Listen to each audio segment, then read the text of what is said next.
जय माता दी। मैं आपकी सुजाता पाठक आपके साथ। आपका स्वागत है हमारे YouTube चैनल एस्ट्रो वॉइस में। आप हमारे साथ निरंतर बने रहते हैं, आगे भी बने रहिएगा और अब तक निरंतर बने रहने के लिए सभी को हृदय से धन्यवाद। आज हम आपके लिए एक ऐसी खास विशेष बात लेकर आए हैं जिसे जानना आपके लिए अति आवश्यक है। अब आपको अगर ये बात जाननी है कि हम क्या खास लाए हैं तो आपको हमारे साथ बने रहना है हमारी इस वीडियो में लास्ट तक। आशा यही करूँगी कि आप हमारी इस वीडियो को लास्ट तक देखेंगे। पूजा पाठ सभी करते हैं, भगवान को सभी याद करते हैं। हाँ जी, आज हम इसी विषय पर आपको बताएंगे और ऐसी जानकारियाँ देंगे जो शायद कुछ लोगों को पता हो और कुछ लोगों को ना पता हो, क्योंकि ज़्यादातर यानी कि 60% लोग ऐसे हैं जो अपनी रोज़ प्रतिदिन की पूजा में बहुत ऐसी गलतियाँ करते हैं जो उन्हें ज्ञात नहीं है। आज हम बेहद खास जानकारी आपको अपनी इस वीडियो में देने वाले हैं।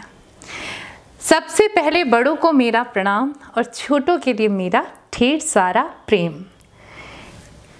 जैसा कि आप जानते हैं कि हमारी प्रत्येक वीडियो कुछ ना कुछ अच्छा और ख़ास लेकर आती है आप सबके लिए।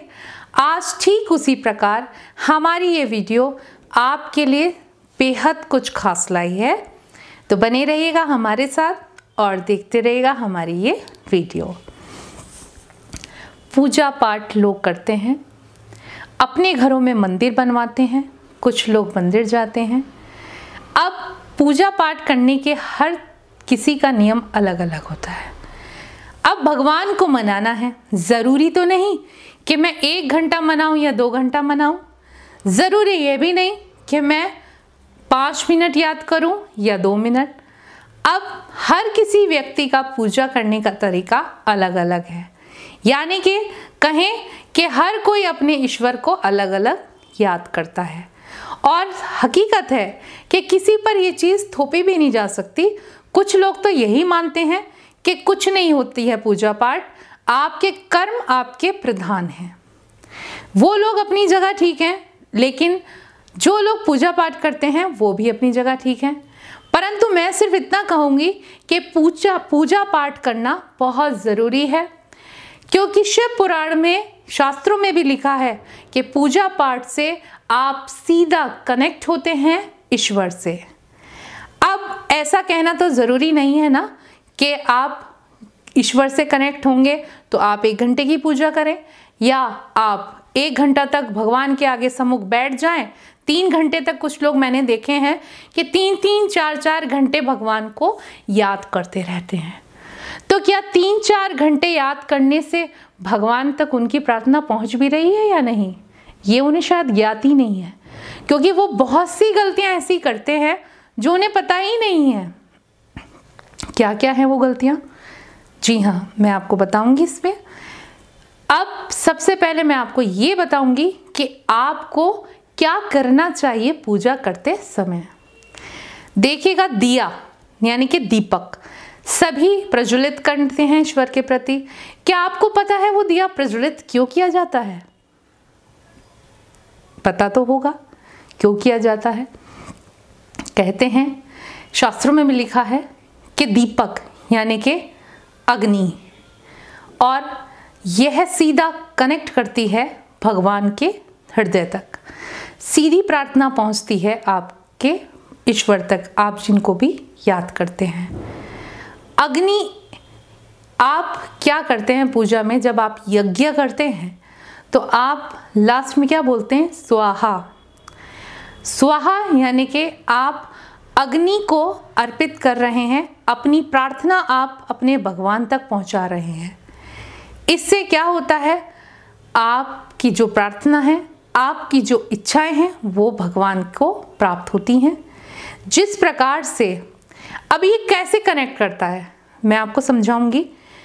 आपने देखा होगा कि पहले चिट्ठियाँ जाती थी। अब तो मोबाइल फोन्स, इंटरनेट का ज़माना हो गया, तो पहले चिट्ठियाँ जाती थी तो पोस्ट ऑफिस में एक बॉक्स होता था। अब हमें चिट्ठियाँ डालने के लिए क्या करना पड़ता था, उस बॉक्स में हमें चिट्ठी डालनी पड़ती थी और वो चिट्ठी कहाँ जाती थी, डाकिये के पास जाती थी। अब वो चिट्ठी हमारे अपने जनता के पास जाती थी। इस प्रकार से वो चिट्ठी हमने जिसको भेजी है वो उसको प्राप्त होती थी। ठीक उसी प्रकार, ये मैं एक उदाहरण दे रही हूँ आपको, ठीक उसी प्रकार दिया यानी कि दीपक आप प्रज्वलित करते हैं या आप कोई भी प्रार्थना करते हैं दीपक के प्रज्वलित, अग्नि को प्रज्वलित कर, तो ये सीधा कहाँ कनेक्ट होती है, ईश्वर तक कनेक्ट होती है। जी बिल्कुल सही। अब पहले आपने सुना होगा प्राचीन युग में कि युग यानी कि यज्ञ होते थे, बहुत सारे महात्मा बैठे होते थे, आज भी होते हैं, ऐसा नहीं है कि नहीं होते, आज भी यज्ञ किए जाते हैं। और उसमें जो लास्ट में होता है मंत्र के बाद स्वाहा, तो वो क्यों बोला जाता है, क्योंकि आप अपनी प्रार्थना सीधा ईश्वर तक पहुंचा रहे हैं और अग्नि को आप साक्षी मान रहे हैं। फेरे भी होते हैं तो अग्नि को साक्षी मान करके होते हैं। बंधन में आप किसी के बंधते हैं तो अग्नि को साक्षी मान करके। अग्नि का एक ऐसा महत्वपूर्ण योगदान है हमारे जीवन में जो शायद ही किसी को पता हो, क्योंकि अग्नि सीधा कनेक्ट करती है कहाँ, ईश्वर को। जब मृत्युप्रांत मर जाता है, शरीर नश्वर हो जाता है, तो हम क्या होता है, अग्नि में समाहित हो जाते हैं, पृथ्वी में समाहित हो जाते हैं। कुछ लोग दफनाने के यहाँ प्रक्रिया करते तो पृथ्वी में समाहित हो जाते हैं। तो अग्नि एक ऐसा कनेक्शन है भगवान तक पहुँचने का, जो कि आप सूक्ष्म रूप में दीपक को जलाकर अपने घर में आप कनेक्ट होते हैं भगवान से। यानी कि अग्नि का एक सूक्ष्म रूप है दीपक। और ये दीपक कब तक प्रज्वलित रहना चाहिए, जब तक आप पूजा कर रहे हो। पूजा के बीच ये दीपक अगर आपका शांत हो जाता है तो अन्यथा आपकी पूजा में कोई ना कोई कमी ज़रूर रही है, इसीलिए ये दीपक शांत हो गया है। तो दिया एक महत्वपूर्ण और बहुत सेंसिटिव पार्ट्स है किसका, हमारी पूजा का। दूसरा है जल का पात्र। कुछ लोग पूजा करते हैं लेकिन जल पात्र नहीं रखते हैं। जल पात्र यानी कि कलश में नहीं तो तांबे का जो लोटा होता है, आप उसमें जल भर कर रखिएगा जब आप पूजा कर रहे हो, क्योंकि जल एक ऐसा कनेक्शन है सीधा भगवान का जो कि ईश्वर तक पहुंचता है।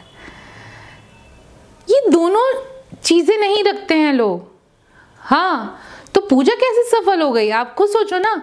अब एक बात बताइए, अर्थ और फ्यूज़, आप जब आपके घर में कोई लाइट मैन आता है, आप पूछिएगा भैया अर्थ एंड फ्यूज़ के बिना, अर्थ और फ्यूज़ के बिना, या सॉरी अर्थ और फेस के बिना क्या लाइट जल सकती है?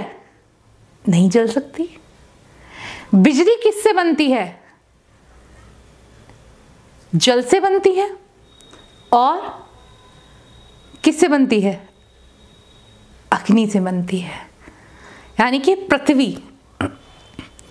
तो अर्थ और फेस के बिना जिस प्रकार से बिजली का निर्माण नहीं हो सकता और बिजली नहीं चल सकती, ठीक उसी प्रकार से जल और अग्नि के बिना भगवान को कैसे मना सकते हैं आप? नहीं मना सकते, क्योंकि यही दोनों चीज़ें महत्वपूर्ण हैं ईश्वर को याद करने में, ईश्वर तक पहुंचने में। तो जल पात्र अवश्य रखें आप अपनी पूजा में, तभी आपकी पूजा सफल मानी जाती है। अब तीसरा, घर के मंदिर में आसन पर खड़े होकर ही पूजा करें या आसन पर बैठकर ही पूजा करें, क्योंकि घर का मंदिर चल स्थान होता है, यानी कि भगवान का आना जाना आवागमन लगा रहता है। इसलिए वहाँ आसन जरूर डालें। और अगर मंदिर में पूजा करें तो वहाँ आसन की आवश्यकता नहीं है, क्योंकि वो अचल स्थान है, भगवान वहाँ हमेशा रहते हैं। तो घर में आसन का उपयोग ज़रूर करिए। मंदिर में पूजा करनी है तो आसन पर बैठ के कीजिए। भोग लगाएं। अब आप सोच रहे होंगे कि भोग भगवान थोड़ी लगाते हैं, लेकिन आप जैसा देते हैं वैसा पाते हैं। देखिएगा, भगवान भाव के भूखे हैं। ये थोड़ी ना कि अगर मैंने मिठाई लगा दी या मैंने रसगुल्लों का भोग लगा दिया तो भगवान जी खा रहे हैं। नहीं नहीं, ऐसा नहीं होता। भगवान तो आपके भाव के भूखे हैं। आप कुछ भी ना दें भगवान को, सिर्फ और सिर्फ एक चीनी का दाना दे दीजिए, भगवान उससे ही खुश हो जाएंगे। लेकिन दें अवश्य, भोग अवश्य लगाएं, क्योंकि आप जो देते हैं वही आपको प्राप्त होता है। तो आप भोग लगाइएगा। साथ ही साथ घर में, मंदिर में सुगंध। देखिए, जब सुगंध बंद रहती है तो उसका पता नहीं चलता है कि वो किस प्रकार की सुगंध दे रही है ना। सुगंध को बंद रखेंगे तो वो सुगंध का कैसे ज्ञात होगा। आप सुगंध को बाहर करेंगे, फैलाएंगे, तभी तो सुगंध फैलेगी और ज्ञात होगा कि हाँ, यहाँ सब सुगंध है और किस प्रकार की सुगंध है। तो घर के मंदिर को सुगंधित रखिएगा। इससे आसपास का वातावरण सुगंधित रहता है, निगेटिविटीज आपके घर में नहीं प्रवेश करती हैं। मंदिर को साफ रखें, स्वच्छ रखें, अच्छा सा बनाकर रखें। एक और कि मूर्तियां कम रखें। मैंने देखा है कुछ लोग मंदिर में मूर्तियां ही मूर्तियां रखते हैं, एक भगवान की 2 प्रतिमा। क्यों, किस लिए? अरे भगवान तो एक ही है ना। अब 2-2, 3-3 मूर्तियां रखने से क्या भगवान जी आपको डबल आशीर्वाद दे देंगे? नहीं ना। तो मूर्तियां कम रखें। अब आपके घर में अगर अनगिनत मेहमान आ जाएं तो आप एक बात बताइएगा, क्या आप उनका स्वागत कर सकेंगे आपके अनुसार से अलग? यानी कि आप जितनों को एडजस्ट कर सकते हैं, उनसे अलावा अगर मेहमान आ जाते हैं तो क्या आप एडजस्ट कर सकते हैं? नहीं। ठीक उसी प्रकार आप मंदिर में मूर्ति ज़्यादा ना रखें, कम रखें। और अपने ईश्वर को याद करना है, शक्ति को याद करना है, तो उसके लिए ज़्यादा मूर्तियों की आवश्यकता नहीं होती है। तो कम से कम रखिए। साथ ही साथ मैंने देखा है कुछ लोग क्या करते हैं, शंख रखा होना चाहिए मंदिर में, शंख अवश्य होना चाहिए, परंतु शंख का उपयोग किस प्रकार होना चाहिए लोगों को नहीं पता है। शंख रखा है वो बजता ही नहीं है, घंटी रखी है वो बजती ही नहीं है। तो क्यों रखी है? आप उसको बजाइएगा, क्योंकि शंख नाद से निगेटिविटीज हटती हैं और शंख लक्ष्मी जी के भाई हैं। अगर शंख का सही उपयोग नहीं होता है या वो ठीक से नहीं रखे जाते हैं तो लक्ष्मी माँ रुष्ट हो जाती है, घर में कर्जा बढ़ जाता है। तो आपको शंख को किस प्रकार से रखना है मैं आपको ये भी बताऊंगी। आपको शंख, मैंने देखा है कुछ लोग क्या करते हैं कि शंख का जो ऊपरी भाग होता है गोल वाला, उसको ऊपर की ओर रख देते हैं और जो उसका चपटा भाग होता है उसको नीचे की ओर रख देते हैं। गलत करते हैं आप ये। आपको जो ये भाग है ऊपरी उठा हुआ उसको नीचे रखना है और जो खुला हुआ भाग होता है उसको ऊपर की ओर रखना है और उसमें जल रखना है, थोड़ा बहुत, खाली नहीं रखना है। ये होता है शंख रखने का उत्तम तरीका। तो शंख को आप भली भांति रखें और साथ ही साथ उस शंख का अपनी पूजा में उपयोग करें। ऐसा ना करें कि वो रखा ही है, इससे आपके घर पर गलत प्रभाव पड़ता है, आपकी पूजा सफल नहीं होती है। साथ ही साथ घंटे का उपयोग करें। घर में, मंदिर में आप टूटी हुई मूर्ति ना रखें, टूटी हुई कोई भी घंटी ना रखें या शंख ना रखें। मोर पंख अवश्य रखेगा अपने पूजा स्थान पर, मोर पंख रखिएगा। साथ ही साथ आपने क्या करना है, मैंने देखा है कुछ लोग क्या करते हैं कि पूजा की जो सामग्री होती है वो पूजा में ही रख देते हैं। जैसे दिए की जो लौ प्रज्वलित हो चुकी होती है, जूठी हो जाती है, उसको वहीं रख दिया। फूल चढ़ाए थे भगवान को, वो फूल वहीं रख दिए। इससे क्या होता है, बहुत अच्छी बात मैं आपको बताने जा रही हूँ, ध्यान से सुनिएगा। निर्माल्य, जी हाँ, निर्माल्य, ये सब चीजें निर्माल्य स्थान पर रखी जाती हैं। अब निर्माल्य स्थान में आपको पता है किनका वास होता है? शापित नर का। जो शापित देव होते हैं उनका वास होता है, गांधर्व का वास होता है, किन्नर का वास होता है, निगेटिविटीज का वास होता है। तो आप मंदिर में आप ये सब चीजें कैसे रख सकते हैं? आपने देखा है कि हम ये सामग्री कहाँ कर रहे हैं? गंगा जी में बहा रहे हैं। तो वो क्यों? क्योंकि मोक्ष को प्राप्त हो जाती है। ठीक उसी प्रकार आपको ये चीजें अपने मंदिर में नहीं रखनी है, क्योंकि वो निर्माल्य में मानी जाएगी। तो ध्यान रखिएगा कि आपको पूजा की सामग्री जो आपने यूज कर ली है, आपको अपने मंदिर में नहीं रखनी है। एक पोटली में बांध करके आप उसे घर के कहीं सी कॉर्नर में रख सकते हैं या कहीं बाहर की तरफ रख सकते हैं, मंदिर में ना रखें। अन्यथा आपका मंदिर ना होकर निर्माल्य हो जाएगा। और निर्माल्य में भगवान कैसे प्रवेश करेंगे? वहां तो आपको पता ही है, भूत पिशाच, और जैसे मैंने बताया शापित नर, गांधर्व, किन्नर, इस तरीके के जो नर नारी हैं वो ही वहां पर रहेंगे। तो भगवान कैसे प्रवेश करेंगे?